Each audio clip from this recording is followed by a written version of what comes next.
our pillars. This has been one of our pillars for the past 33 years. Um, who, do, Rafi, how long have you been in the business? Uh, Almost 18 years. How long? 18 years. 18 Oh, years. Okay. where are you coming from? Uh, I'm from New York City, like Queens. Oh, Oh, perfect. Have you ever used? different world from our. Yeah, yeah, we're in Ann Arbor, Michigan. So if you know where the University of heard of the University of Michigan, we're in the same town as the University of Michigan. But so have you ever used direct mail? Do you mind if we call you Uh, Rafi? yeah, you can call me Graphical. Rafi. Don't Okay. worry. No, you didn't want me to call you Rafi, so we'll call you Rafical. Rafical. Rafical? Rafi, yeah. Okay. Uh, Have you used direct mail in the past? Not really. Um, no, not really. I Okay. think I used one time, and I was not that satisfied. That's why it didn't go, you know, long And along. we'll talk about some effective strategies of how to use direct mail too, because and Myra, have you ever sent out a direct a mailing at all? It, I have once during Christmas, and I never got a lead out of it because I wasn't consistent, obviously, but I did get a lot of traction to my Google, my business page at that time when I did that. So Hmm. perfect. a lot of people So Googled me. the reason we're doing this is because most people think direct mail is totally antiquated, and shouldn't be done anymore. Everything can be done by social media now, and then you can get a larger audience with social media. And I disagree with that. Like I said, in Myra, you put you said the perfect word, and it was consistency. So one of the so first of all, the average return on investment um, for direct mail, just by research, is about 30%. Ours is probably closer to 100% for our direct mail. And because of the fact that we've been doing it for a very long time, and we have developed a brand. And Myra's been at some of our podcasts or our marketing stuff. And branding is so huge. Is that what you're doing every time you're sending out direct mail or social media or anything like that? Is you are branding yourself and you are getting your brand out there. And if you see the DM, oh shoot, You can't move. That's why I was trying to fix it. so Grab the sign. Isn't there a sign right yeah, there? so what we're always trying to do is we are always trying to brand DMA real estate. So everything we do, whether it be by direct mail, social media, open houses, signage, things like that, is we're trying to promote our brand. Let me give you some reasons why you should use direct mail. And again, let's just give what we just did. So we just sent out a mailing. It was about 9,000 pieces. Okay. And we sold a house in Milan that we got the listing from direct mail. The and then we sold another house in it's a city called Milans, right outside of Ann Arbor, and we put a mailing to them that we just sold these two houses.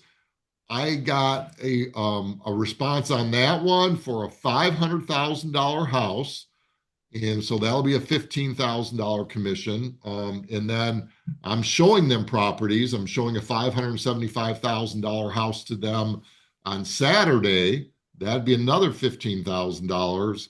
So this whole mailing, and then actually I'll do one more. Is that I also got a call in Ypsilanti, Michigan, which is our sister city off of Ann Arbor, for a house in Ypsilanti that's going to be a $240,000 listing. So it's 3% commission. That's going to be around $7,000 to $8,000. So just from sending out, again, we sent out 9,000 pieces. It cost us, again, this is the con, is it cost us $7,000 to $8,000 to send out that mailing. Okay. It only went out a couple days ago. I've already got $40,000 in GCI lined up just from the 3 calls that I've taken. Do you think I'm gonna get a few more calls? Yeah. Yeah, and so the hardest part for most people is that, hey, Dave, I don't have $7,000 to do that with, or $5,000. And so a lot of times people just say direct mail is too expensive. But our return on our investment is well over 100%.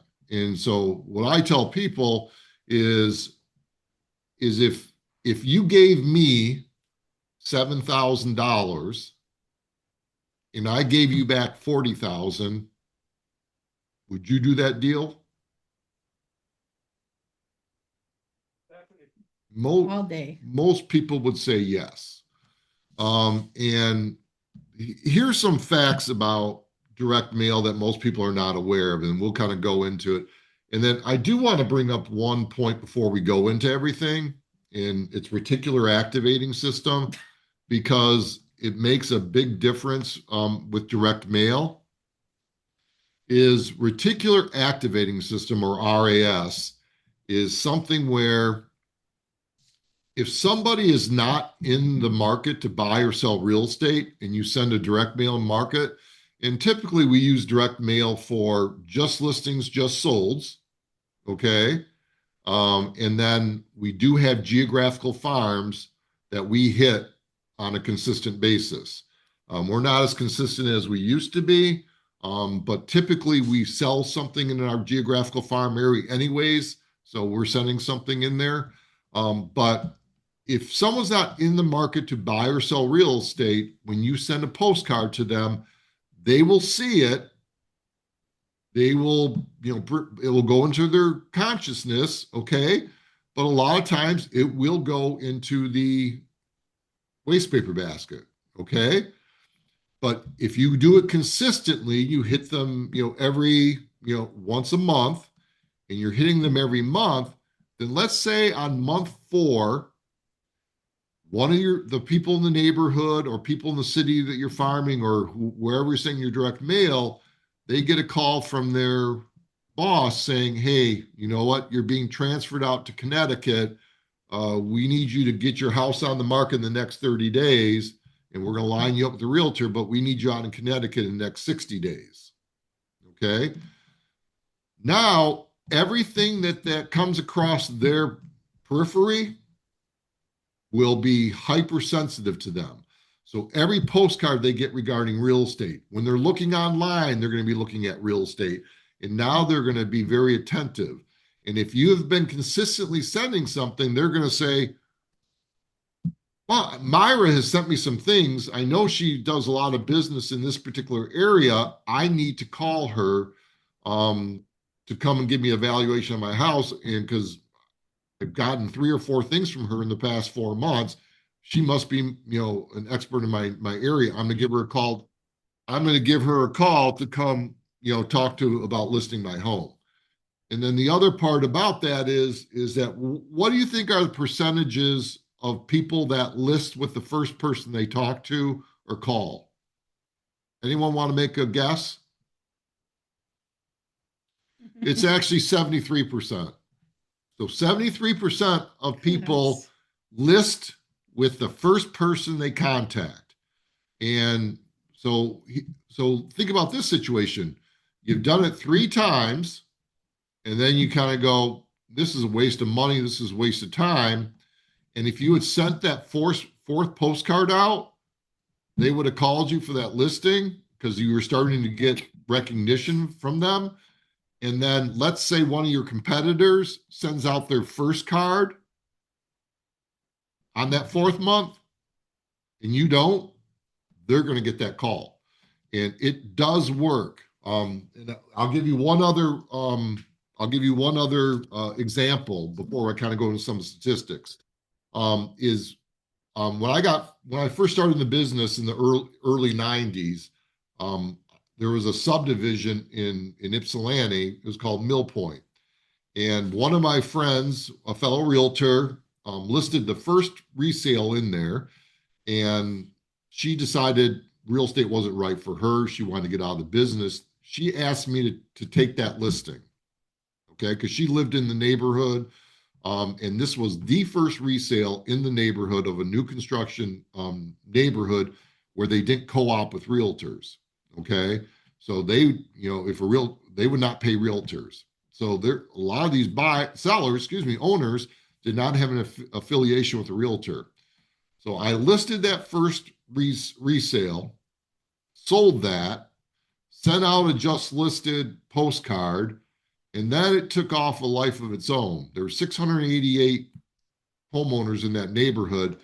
We ended up listing 88 of the first 100 resales in that neighborhood. And there was a joke going around, rather than calling it Mill Point, it was Miller Point. So after my name, just because of the fact that we owned that subdivision. But we did that by direct mail. The only reason we took over that neighborhood was because of direct mail. And I was selling 30 houses a year just in that one neighborhood. So does direct mail work? It's not as effective as it used to be because of social media and all the other things that people can get distracted by, but we would not do it if it did not work. And it's one of our... There's a whole new generation that's putting aside their phones and screens and everything and looking at this mail again. So it's only gonna stay around. So let me give you some stats about direct mail, and then I'll give you some cons of it also. But so direct mail is very prevalent. The median return on investment is 29%, and physical mailers put your name, face, and listings directly into the hands of prospective buyers and sellers. And one of the things that's really cool about it is postcards, they'll put these on their fridges. I can't tell you how many times I've gone in for a listing appointment and there's our postcard on their refrigerator taped up and things like that. Think about how much exposure I get for sending out that direct mail. It's on their refrigerator. Every time they walk by the refrigerator, they're there. Do you get that with social media? No, you're getting and people are scrolling through social media. They have extremely high open rates. So physical mail achieves exceptionally high interaction rates compared to digital spam. So many people just consider all that spam. In direct mail, does a lot of it go into the trash? It does, but again, you're getting recognition. And then when someone's thinking about buying or selling, they're going to call you. And you can also hit 9,000 people with one mailing as opposed to trying to call or specifically target from social media that same amount of people. And then the other part about our direct mail is we're driving a lot of that direct mail to our websites, to our social media, to our home valuation page. So it may start as direct mail, but then it can go into, and then a lot of times people will go to because we have, your Ann Arbor home value or Ypsilanti home value or Milan home value. And a lot of times they go to that to get their home value. Now I've got a phone number as well and an email address, and I've got a captive or an active. And an address. Yes. And I've got an active a person that I can communicate with now, which I did not have prior to sending out that direct mail. So the other part, precision hyperlocal targeting. You can own a farm area. My suggestion to anyone that owns a home or lives in a neighborhood is you should be farming that area. You should have a geographical farm. And just a couple things you want to think about when you have a geographical farm is you want to make sure that there's a fair amount of turnover within the neighborhood. You want to make sure that there's already not a dominant realtor in the area that, like, I had 80% market share in that one neighborhood. Another realtor, though, came in and challenged me for that because he saw the domination I had in that neighborhood. He came in, he did say take some market share away from me.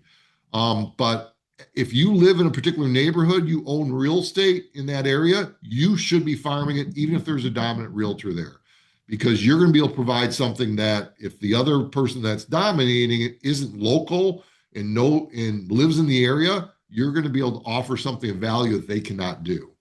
Okay. Yeah. The great thing too is you can do demographic filtering, so you can send direct mail to exactly who you want to. One of the things that we're going to be doing is I am moving to more of a niche myself, which is I just got my SRES, and I'm going to be niching senior citizens, or people, I shouldn't say senior citizens, older demographic, 50 plus, because of the fact that they're a large home, they have a large home ownership, they have money, they're going to be moving soon, and it's a very engaging demographic for us. I also can communicate, and the other part too with seniors is they like direct mail. They enjoy that. And if you send something of quality to them, it will get their attention. And I can tell you that the Milan $500,000 house and the one that there's 575, 76, or excuse me, 78 years old. The other group are 63 years old. So direct mail works very well, especially if you want to work in the senior demographic. And then the other part about direct mail, no opt-in needed. So now we've got all these, do not call lists, and then mail, if Google or whatever wants to target you as spam, it's going to block all your emails that you're sending out. You're not going to do that with, you're not going to get that with direct mail. It's going to go. And one of the things that we use is something called Every Door Direct Mailing, or it's EDDM. And it's a lot more cost effective than sending out a postcard. And you can blanket a whole neighborhood for half the price of what it would be to send out a letter to each one of those neighbors. And it's the post office. They get on a postal routes, and they can go to a whole neighborhood, a whole subdivision, and it's an effective way and a much more cost-effective way to do direct mail. As far as a few things regarding like consumer trust and connection, which is what we're always trying to do, is homeowners view printed materials as much more official and trustworthy than online ads.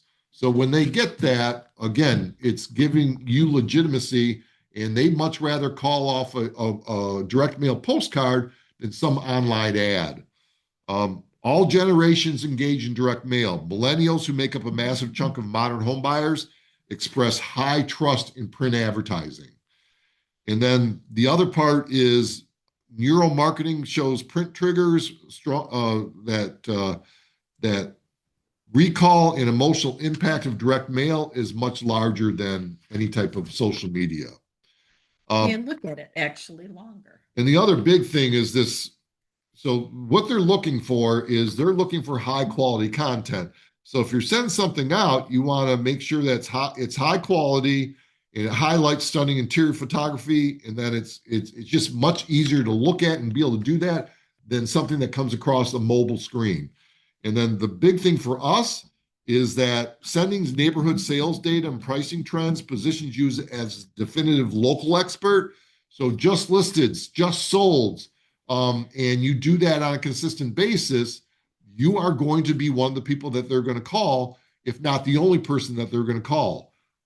I mean, majority of my business are come list me's. And again, I would say 80% of my business was come list me's for listings. It has gone down probably 70% with social media and stuff. I am competing more than the old days, but I'm going to have a leg up because they already know who I am before I walk in the door. A lot of these print people that are doing digital doing somersaults and all this other kind of stuff to get business, they're not going to have the same credibility I am going to have for direct mail. So those are the main pros. What questions do you have on the pros of direct mail?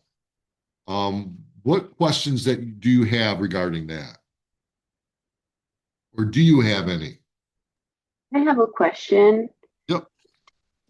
For the EDDM, what's the process? Like, do you print them first and then you go to the post office? Nope, I've never you done it don't touch before, them. so. Yeah, Yeah, that's not true. you We don't touch them. We used to touch them. So if you're going to find a printer, really, that does that for you, might cost a little more. When EDDM first started, printers didn't care. You could print it. It got sent to our office. We put them in piles of 50 and we went to the post office. There are really good printers. I'm sure there's something in your area. that wasn't EDDM. Yes, though. that was. That was EDD. bulk No, mailings. Remember when you this- had to post it? We did that. The ED, do you remember standing in the hallway? We're putting those things in Those piles of EDDMs? 50. Yes. That was EDDM. EDD got extra D. Sorry. But yeah, it was not fun. The people we use now, and we've been using another set, they do that. They get them to the post office for you. It's probably, I mean, there's a cost to everything, right? If you are only doing 500, I might not pay quite as much and take them to the post office, pile them up and take them to the post office. But we don't. We do 9,000, and I'm not standing there putting them in piles of 50. Well, So, and the other part is, and we've talked about leverage in the past as far as, so the cost for us to go through and do all that would be much more than just having them do it. And that's their specialty. They do it every single day. For us, we're not doing it every single day. And the other aspect that I look at is, again, TVM, which is time value of money. For the time that it would take us to do that, we could be out selling a house. Not to mention that you write all that stuff off too. So if most realtors are going to be in a 20 to 30% tax bracket minimum, and you're writing off that amount. And so one of the things that I always look at is, what is your return on investment? Yep. Rafi, you have Rafko, you have a question? Yeah, actually, something came up right now for me. I think I need to go, but I'm very much interested your mailing mailer again. Maybe in future I'm gonna meet with you or talk to you.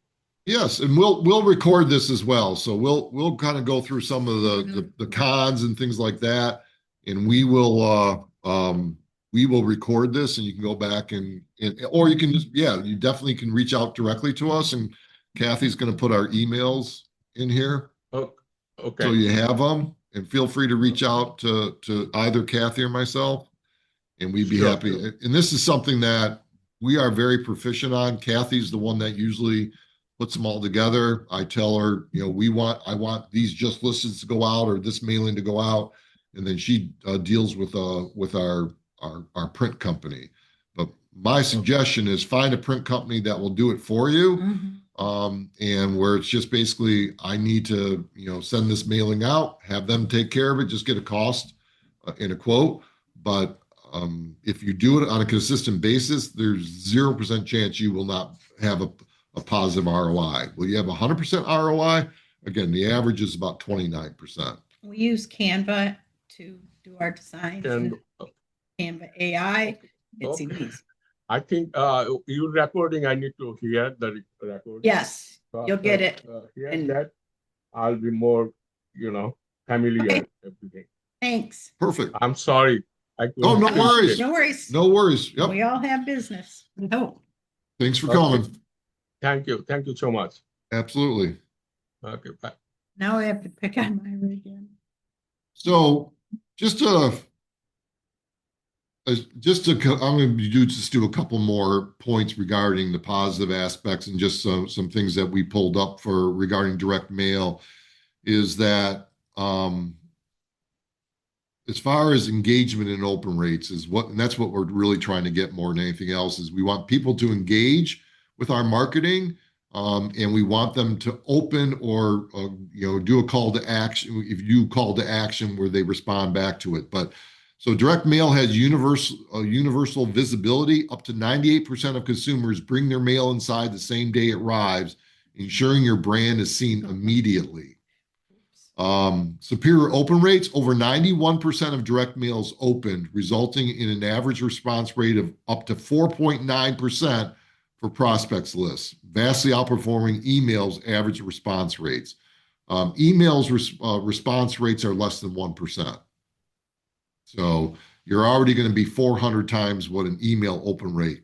And then this is a huge one, is there's less competition now because there's far less people doing direct mail than that are sending things out by email, and that gets spammed and everything like that. So back in the day, and we were talking about that, we would be competing at like elections and things like that. And we're not going to send it out right now because they're going to begin 20, 30, direct mail, postcards, flyers, all these different types of things.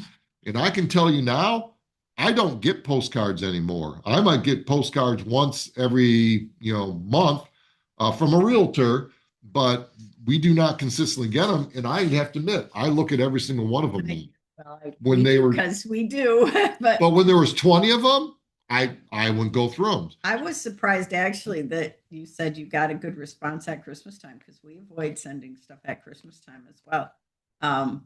Elections are coming up. We're going to have the same junk in our mailbox, but we do try to be conscious of that. But we would just change all our colors and not make them red, white, or blue. This was a couple of things that I thought were very interesting too. So as far as high tactile impact and longevity, so psychological trust. According to market studies, 76% of consumers trust direct mail when making purchasing decisions, and physical mail requires 21% less cognitive effort to process than digital media. A well-designed just sold postcard, market report, or calendar magnet acts as a tangible reminder. It often sits on the kitchen counters or gets pinned to the fridge for weeks.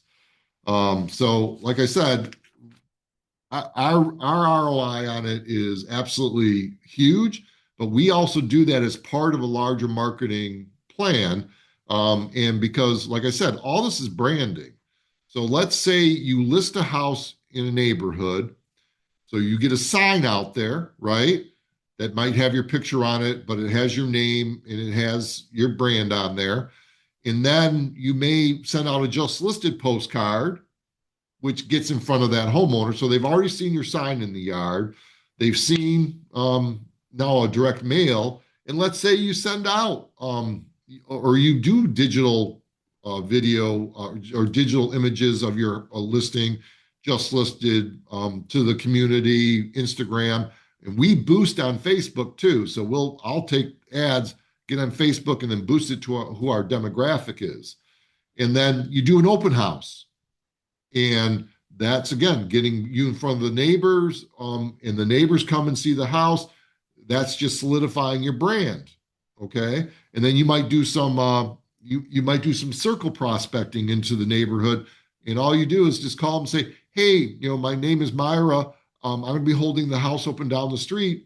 And even if you're not thinking about buying or selling, it's always a great idea just to keep tabs on what's going on in the neighborhood as far as values.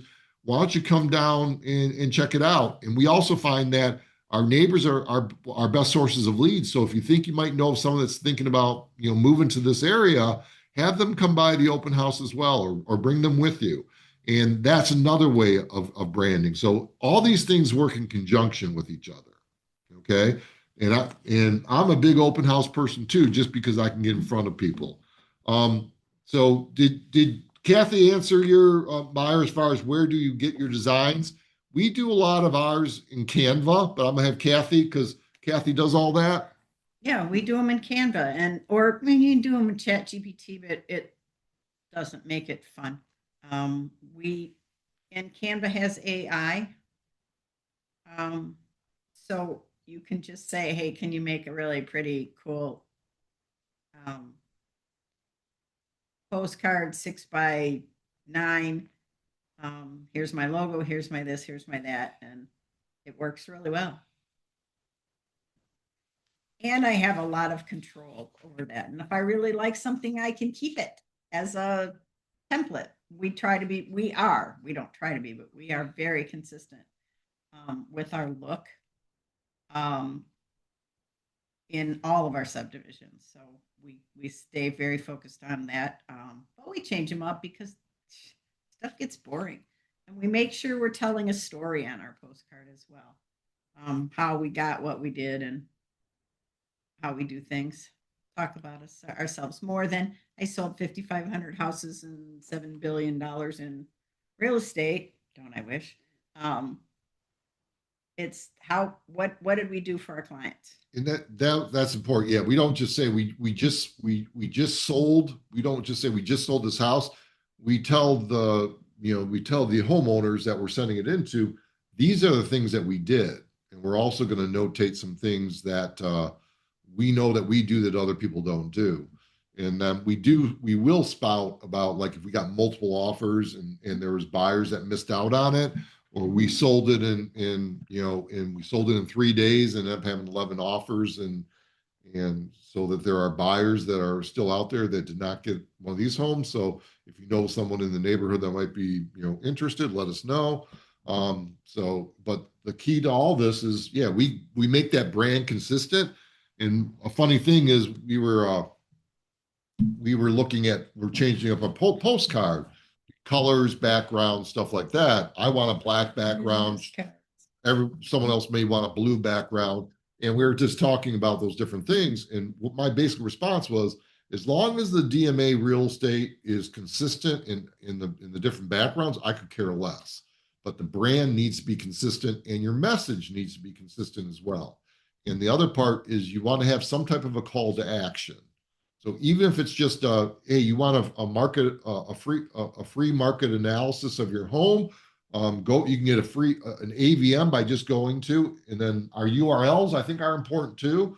So like Milan home value, in Pinckney home value. Ann Arbor wasn't available, Ann Arbor home value, so we did your Ann Arbor home value. So different things like that are kind of important. QR codes. We went away from them, but now we're back to them because I think everyone's using the QR codes now. It's just, and especially the younger folks too. I mean, the older demographic probably not using them as much, but you also want to be catering to their children, especially like us with our senior niche. We will also want to cater to the children that may be contacting us. So we got to talk about the cons of direct mail real quick. Obviously, the biggest one is expense. You're gonna have printing, paper design, list pulling, and postage typically cost 50 cents to $1.50 per piece, making large campaigns highly expensive. The thing that brings that back into affordability is the EDDM. I think that we are averaging about 37 cents per postcard that we send out, and that's a very large postcard. And if we're going to send something out, it's going to be large, it's going to be high quality. And like I said, we look at everything as ROI, and when we send that out, do we get the responses that we're looking for? So the other part is, sometimes you have sunk costs on bad data. You must pay for postage even if a house is vacant, a homeowner moved, or the address list contains errors. With the EDDM, it goes to every single on that route. And because of the fact that you're not spending the dollar a piece and things like that, you're just hitting everyone. If it's a rental or something like that, good, let them have it. If it's an apartment complex, they may want to buy a house or something. So it's just an extremely affordable way to send out marketing material. And then while printing scales down in cost with volume, postage fees remain high and continue to rise periodically. Again, with our EDDM, when we send out 9,000 pieces, we are going to get a better rate than if we were sending out 500 pieces. So we'll put together 3 or 4 mailings, and then we'll try to work with our marketing people to get that cost down. This is another con is sometimes you may get slow response times. So one of the things I have found with direct mail is I'll tell you about that Mylan listing. So that Mylan listing that we just sold, that we just sent out another mailing on, we sent that mailing out 9 months prior. It was 9 months prior to the call that I got regarding coming to list their home. So we didn't get a huge response to that mailing. So I was obviously a little frustrated because we didn't get the response that we normally do. But we got the call on this one, and it was a $360,000 sale at 3%. I got $10,000. That mailing to Mylan was $3,000. So we tripled our money that we sent out on that mailing by that one. But it took 9 months to get to us, just so you know, as far as them cut. So recipients may leave your mailer on a counter for weeks before calling, making it impossible to get instant lead feedback. Again, you brought this up, Myra. Requires extreme consistency. Real estate direct mail rarely works as a one-off attempt. You must budget for 4 to 6 consecutive mailings before seeing a steady ROI. We tell people, if you want to really get good results, make a 12-month plan. Just set up a 12-month plan, and if it's a smaller area, by all means, just do a smaller area. But make a 12-month plan to get it out there. But consistency is the key to this. There's absolutely no doubt about it. We use a term for sending out a just sold, which we will send out a one-time thing. I call that spray and pray.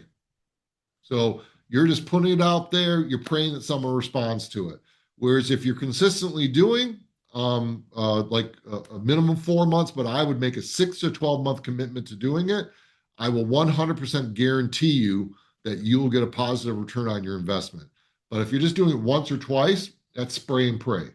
You may get a response because, like we talked about, if you do it for 4 months, and then the 5th month, one of the people in your farm is ready to go, and you don't send it out in that 5th month, and I send out a spray and pray, I may get it.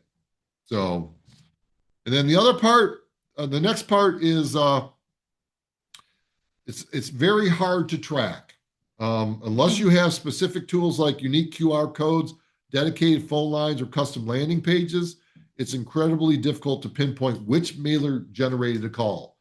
I had to ask the question on that Mylan, and I basically said, how did you get to know about us? What made you call us? And then guess what they did? They pulled out my postcard and they showed it to me. So that's the hard part, is it's hard to track and to be able to say my ROI was because of this. Rapid list decay is property records change daily due to sales, deaths, and foreclosures, requiring constant data scrubbing.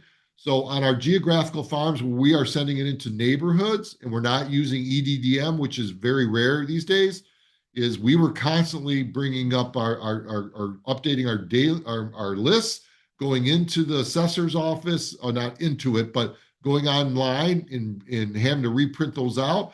But even then, a lot of times they're 3 months delayed in the information getting there. You can use, and you should use, or current resident, or don't use it. We use something really Or current resident. It's our current resident Yeah. type, but we use something different. I can't. I think it's remember current what it is. homeowner or something like that Homeowner. now. But and then what this is definitely true is once you drop your so low control over delivery.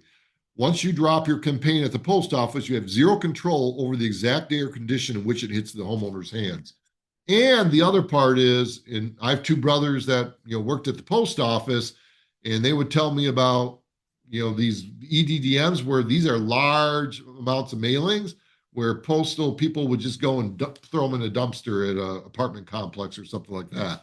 So, I mean, does that happen? Hopefully, hopefully it does not in your area, but the possibility of it happening are true. One of the things that we do, or at least I do, is I always try to put one into a particular for us into it, but it's tough on those. Or what I do is when we're sending into a neighborhood, I'll call one of my people that I know in the neighborhood and say, hey, when you get this mailing, if you get a mailing from DMA, please let me know, which gives me another reason for me to do a touch in there too. And then the negative recipient percent, the junk mail stigma. Some homeowners find unsolicited mail intrusive, which can occasionally generate angry phone calls or negative online reviews for your brand. And I can tell you many a call that we get basically asking us to stop sending mailing and why are we targeting them?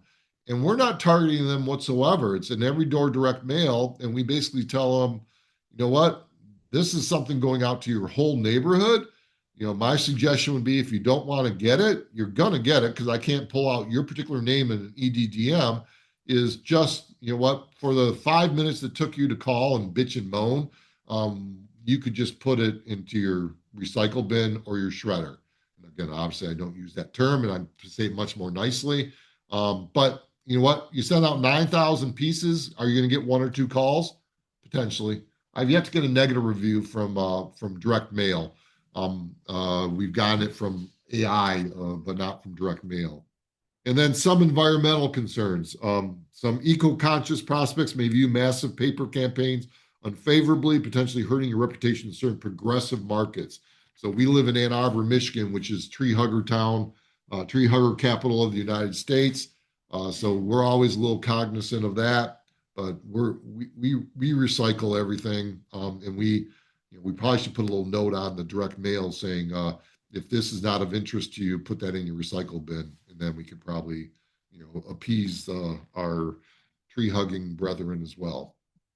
So I know it's not on recycled paper. It would be expensive. It would be more expensive if it was recycled paper. So that's kind of the pros and the cons. What do you have any other questions, Myra, if you're still there? Do you have any other questions about how to send out direct mail, best way to do it? Do you have any other questions? I do have one more question. Sure.